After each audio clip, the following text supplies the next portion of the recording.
United States of America, designed to create a society that was free. And we can think about all of the physical freedoms and talk about them. And as we begin our discussion, we find that everybody's perception is just a little different. How to bring those about, that's quite complex. But I think it would be much easier if each of us was a little more aware and more able to manifest our divine freedom, our spiritual freedom, our unseen freedoms. All those things that we humans possess within us that allow us to create a life that is comfortable, joy-filled, love-filled, rewarding, and satisfying.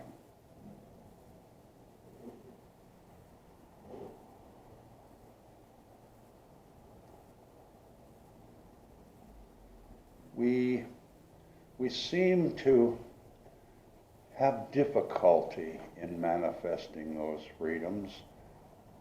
And I thought for years and years and years that it was probably the big wall that blocks that from happening was fear. But I've changed that opinion. I think it's judgment. And not necessarily judging each other, but our self-judgment.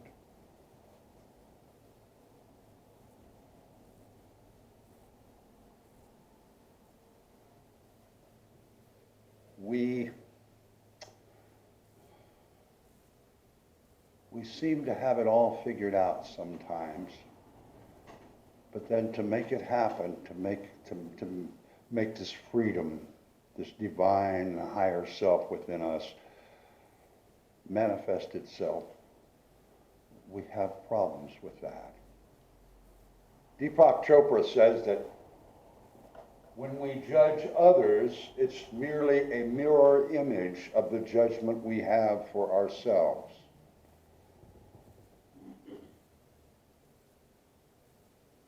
I'm going to kind of go out around the barn, as Vivian says once in a while. I want to ask you a question. How do you value life?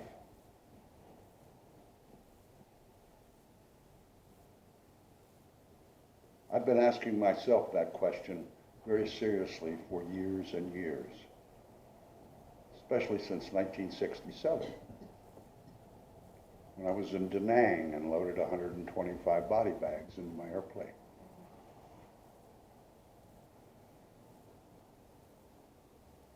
How do we value this thing called life?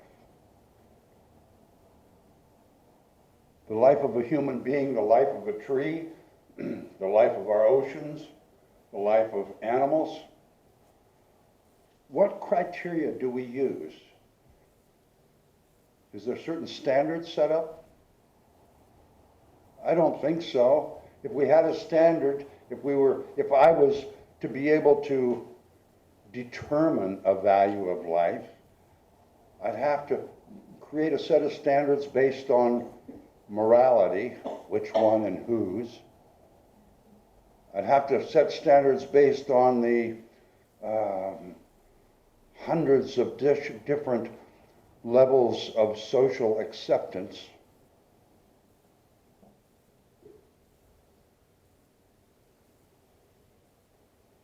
Maybe we aren't supposed to have a value placed on life. maybe we're supposed to just be. And in that being, use some of those things that we have inside of us that are divine. Be compassionate, be loving and understanding and accepting. Be friendly, be kind. And if we were able to manifest all those things, perhaps we wouldn't have to determine a value on life.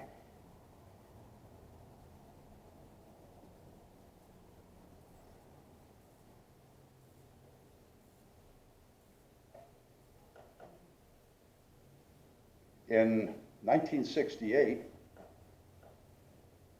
I killed 3 people that I'm aware of. It was my duty. I was a soldier serving my country. So I stand up here in front of you today, and I ask you to consider seriously thoughts that I might have, and at the same time, the same breath, I'm telling you that I committed murder, not once, but several times.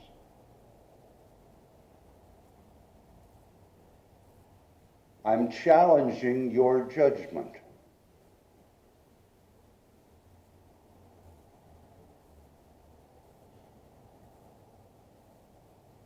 How do we wrap around that? I've been asking myself that question for a long time. That may not hit home to some of you. Here's another example, perhaps. How many have told a lie or stolen something? My dad used to look you straight in the eye and say, I will not cheat or lie unless I have to.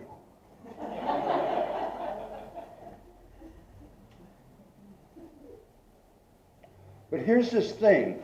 Every one of us remembers or recalls a time when we swiped something or we said something that wasn't true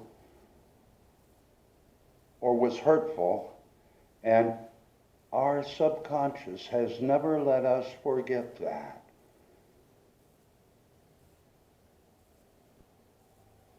We are stuck in that consciousness of guilt or shame, or at the very least just being less than our expectation. I'll use a Catholic term. We're caught in the purgatory of our subconscious, of our judgment, self-judgment.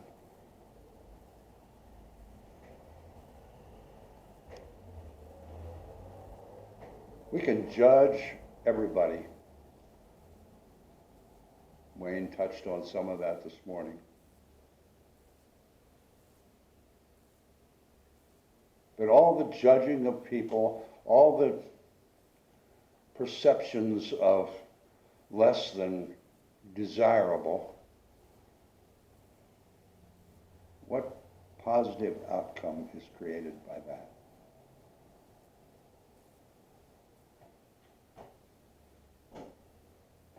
We have the ability to create our personal futures.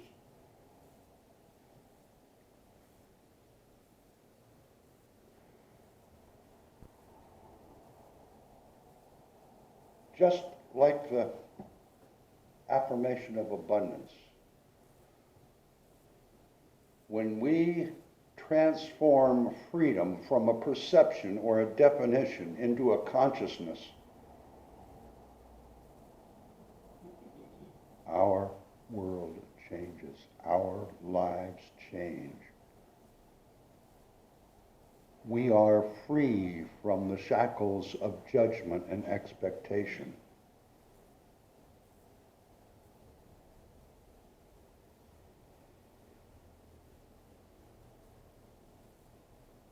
We have the ability, with practice,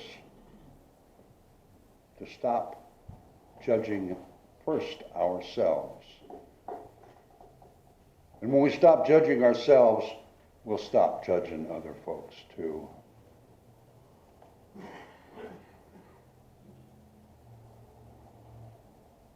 It takes practice. It takes awareness.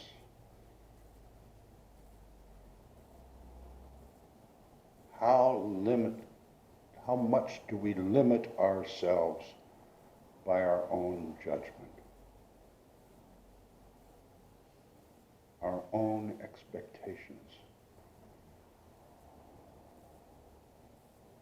We can manifest the freedom that it flows, huge river of freedom that flows through every single living thing.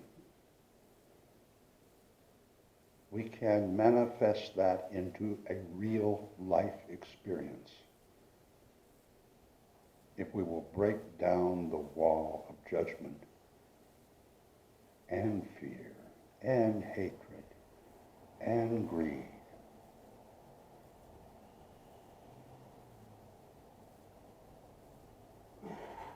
For 242 years this experiment has gone on. There's been some good times and some not so good times. And I think we as a country are facing some pretty gargantuan challenges.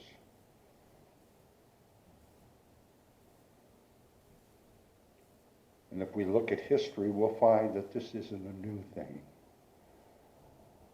Every civilization, every culture has started very sweetly with the best intentions. And then there's a lot of judging going on. And there's a lot of this quality, this trait that human beings have. I was talking with Ray and Ron this morning. This greed thing, it lives in all of us, and this ego thing, and this lust for power thing, it does, it's part of our human psyche. It just kind of keeps snowballing. And then we reach a certain point as a society, and enough of that. We tear it all down and start over.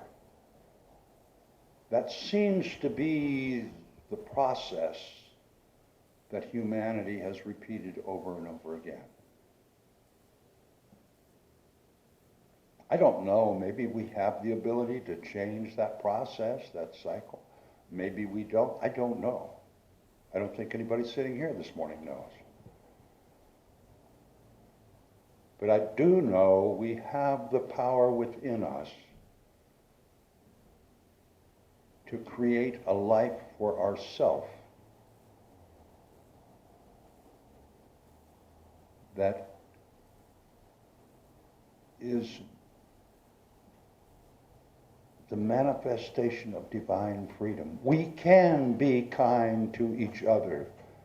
We can love each other. We can receive love from each other.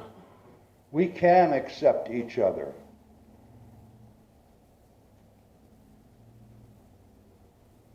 And when we stop this perception of freedom and begin a consciousness of freedom, every one of us will benefit. Every living thing will benefit.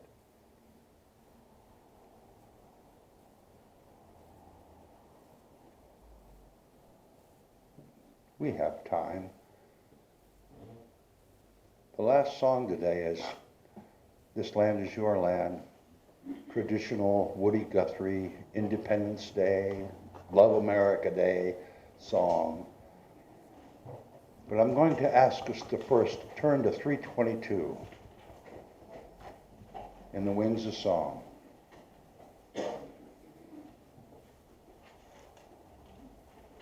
The freedom that lives within you and that you can manifest into your life, into my life, exists. Here's the thing about freedom. Along with freedom, along with this land is your land, there's a certain responsibility involved with that. The old saying, you reap what you sow. Well, the catch is other people reap what you sow as well. And look around this world. There's a lot of people having to eat a lot of crap because of what some other people sowed. So as we think free and unlimited, let that not be a perception. Let that be a consciousness. And know that we are aware that we have that power. We are aware that we have the wherewithal to have a consciousness of freedom. We can create freedom in our own world, in our own life. And with that power comes responsibility. What we do, say, and think affects others. Let's stand up and sing, I am free, I am unlimited.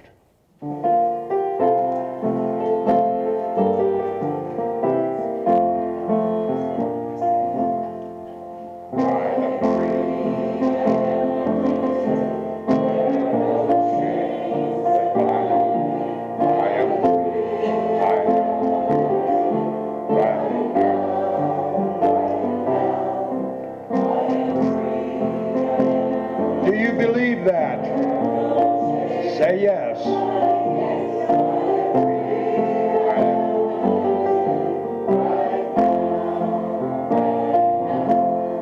All right, now, this land is your land. This land is mine. And with that ownership, with that possession, with that gift, there's a huge amount of responsibility. And I think we can do that. Let's do it.